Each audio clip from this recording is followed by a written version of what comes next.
Hey guys, Chief here. This is the 5th video in the CIA Manual on Psychological Operations in Guerrilla Warfare audiobook series. In this video I'm reading out Chapter 4, Development and Control of Front Organizations. Generalities. The development and control of front organizations, or facade organizations, is an essential process in the guerrilla effort to carry out the insurrection. That is, in truth, an aspect of urban guerrilla warfare, but it should advance parallel to the campaign in the rural area. This section has, as its objective, to give the guerrilla student an understanding of the development and control of front organizations in guerrilla warfare. Initial recruitment. The initial recruitment to the movement, if it is involuntary, will be carried out through several private consultations with a cadre, without his knowing that he is talking to a member of ours. Then, the recruit will be informed that he or she is already inside the movement, and he will be exposed to the police of the regime if he or she does not cooperate. When the guerrillas carry out missions of armed propaganda and a program of regular visits to the towns by the armed propaganda teams, these contacts will provide the commandos with the names and places of persons who can be recruited. The recruitment, which will be voluntary, is done through visits by guerrilla leaders or political cadres. After a chain of voluntary recruitments has been developed and the trustworthiness of the recruits has been established by their carrying out of small missions, they will be instructed about increasing/widening the chain by recruiting in specific target groups in accordance with the following procedure. From among their acquaintances or through observations of the target groups, political parties, workers' unions, youth groups, agrarian associations, etc., finding out the personal habits, preferences, and biases as well as the weaknesses of the recruitable individuals. Make an approach through an acquaintance and, if possible, develop a deep friendship, attracting him through his preferences or weaknesses. It might be inviting for him to lunch in the restaurant of his choice, or having a drink in his favorite cantina, or an invitation to the dinner in the place that he prefers. Recruitment should follow one of the following guidelines. If in an informal conversation the target seems susceptible to voluntary recruitment based on his beliefs and personal values, etc., the political cadre assigned to carry out the recruitments will be notified of this. The original contact will indicate to the cadre assigned in detail all he knows of the prospective recruit and the style of persuasion to be used, including the two. If the target does not seem to be susceptible to voluntary recruitment, meetings can be arranged which seem casual with the guerrilla leaders or with political cadres, unknown by the target until that moment. The meetings will be held so that the other persons know that the target is attending them. Whether they see him arrive at a particular house, seated at the table in a particular bar, or even seated on a park bench, the target then is faced with the fact of his participation in the insurrectional struggle, and it will be indicated to him that if he fails to cooperate or carry out any future orders, he will be subjected to the reprisals by police or soldiers of the regime. The notification of the police announcing a target who does not want to join the guerrillas can be carried out easily when it becomes necessary through a letter with false statements of citizens who are not implicated within the movement. Care should be taken that the person who recruited him covertly is not discovered. With the carrying out of clandestine missions for the movement, the involvement and handing over of every recruit is done gradually on a wider and wider scale, and confidence increases. This should be a gradual process in order to prevent confessions from fearful individuals who have been assigned very difficult or dangerous missions too early. Using this recruitment technique, our guerrillas will be able to successfully infiltrate any key target group in the regime in order to improve the internal control of the enemy structure. Established citizens, subjective internal control. Established citizens, such as doctors, lawyers, businessmen, landholders, minor state officials, etc., will be recruited to the movement and used for subjective internal control of groups and associations to which they belong or may belong. Once the recruitment/involvement has been brought about and has progressed to the point that allows specific instructions to be given to internal cadres to begin influence in their groups, instructions will be given to them to carry out the following.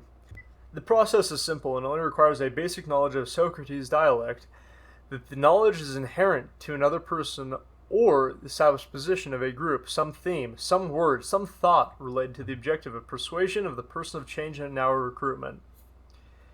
The cadre then must emphasize this theme, word, or thought in discussions or meetings of which the target group through casual commentary, which improves the focus of other members of the group in relation to this. Specific examples are: economic interest groups are motivated by profit and generally feel that the system hinders the use of their capability in this effort in some way, taxes, import/export tariffs, transportation costs, etc. The cadre in charge will increase this feeling of frustration in later conversations. Political aspirants, particularly if they are not successful, feel that the system discriminates against them unfairly, limiting their capabilities. Because the regime does not allow elections, the cadre should focus political discussions towards this frustration. Intellectual social critics, such as professors, teachers, priests, missionaries, etc., generally feel that the government ignores their valid criticisms or censors their comments unjustly, especially in a situation of revolution. This can easily be shown by the guerrilla cadre at meetings and discussions to be an injustice of the system. For all the target groups, after they have established their frustrations, the hostility towards the obstacles of their aspirations will become gradually transferred to the current regime and its system of repression. The guerrilla cadre moving among the target groups should always maintain a low profile so that the development of hostile feelings towards the false regime seems to come spontaneously from the members of the group and not from the suggestions of the cadres. This is internal subjective control. Anti-government hostility should be generalized and not necessarily in our favor.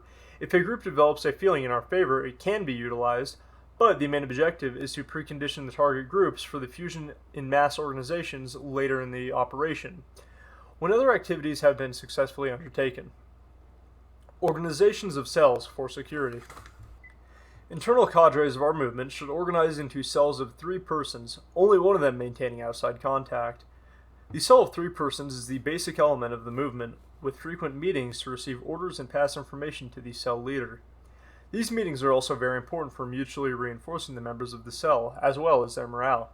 They should exercise criticism of themselves on their realization or failures in carrying out individual subjective control missions.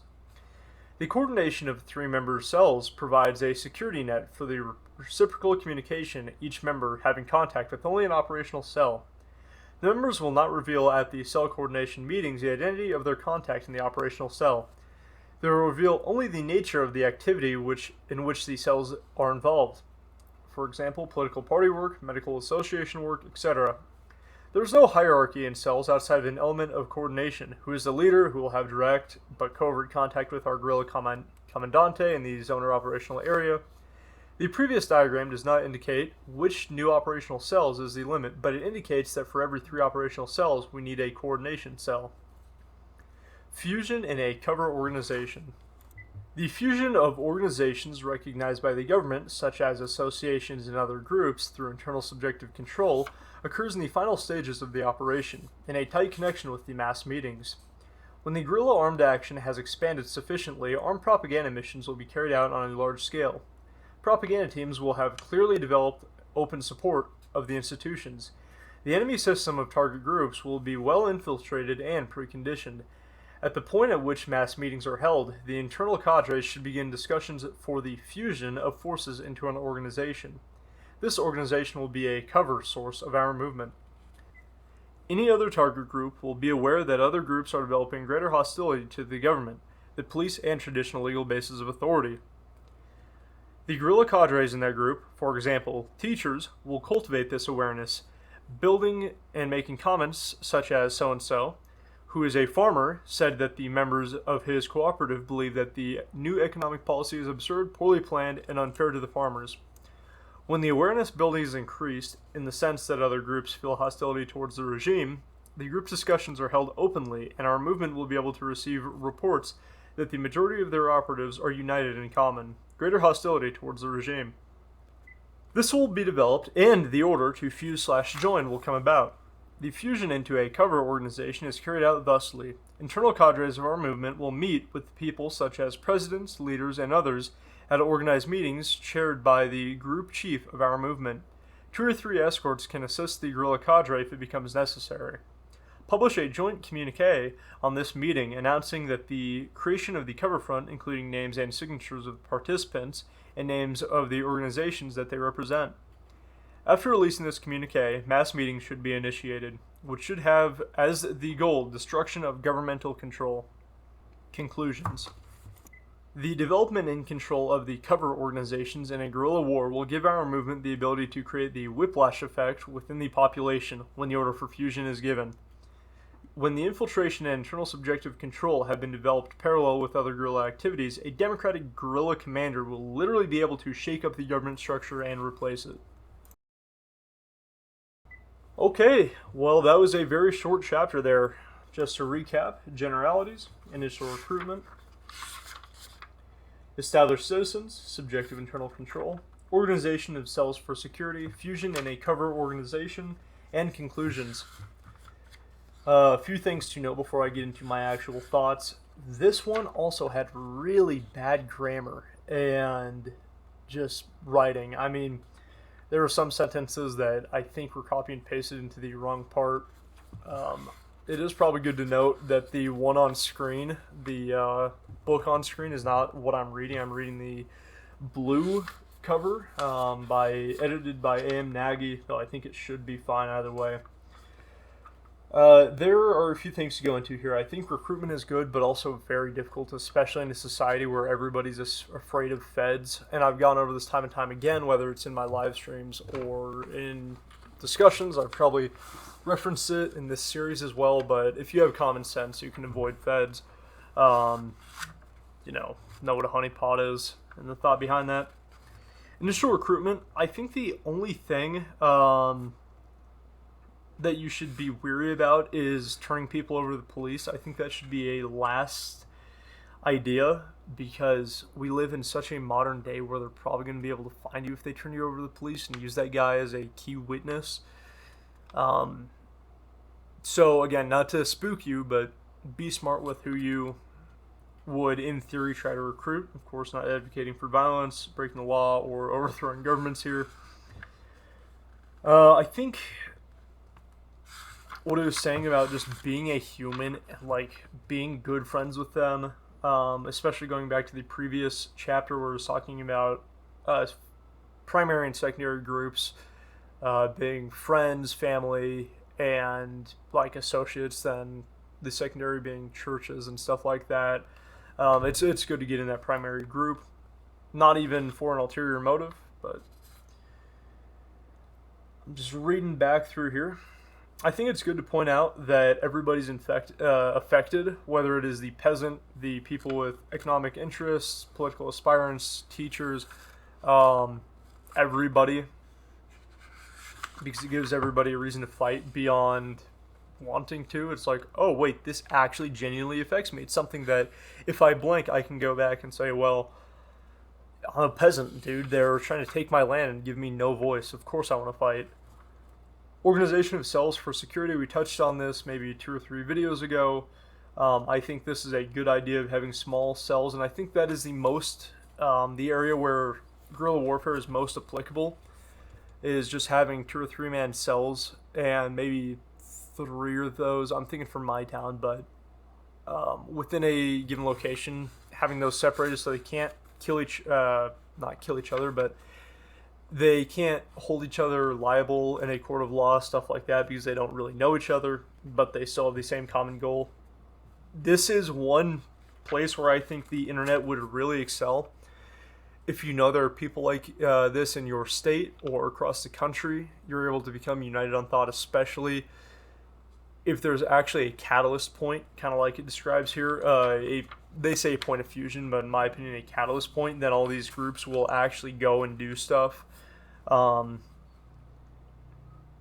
as well, I think it is very important to reiterate, of course, a majority of the people listening to this would consider themselves the guerrilla or armed propagandist combatant or guerrilla cadre, whatever.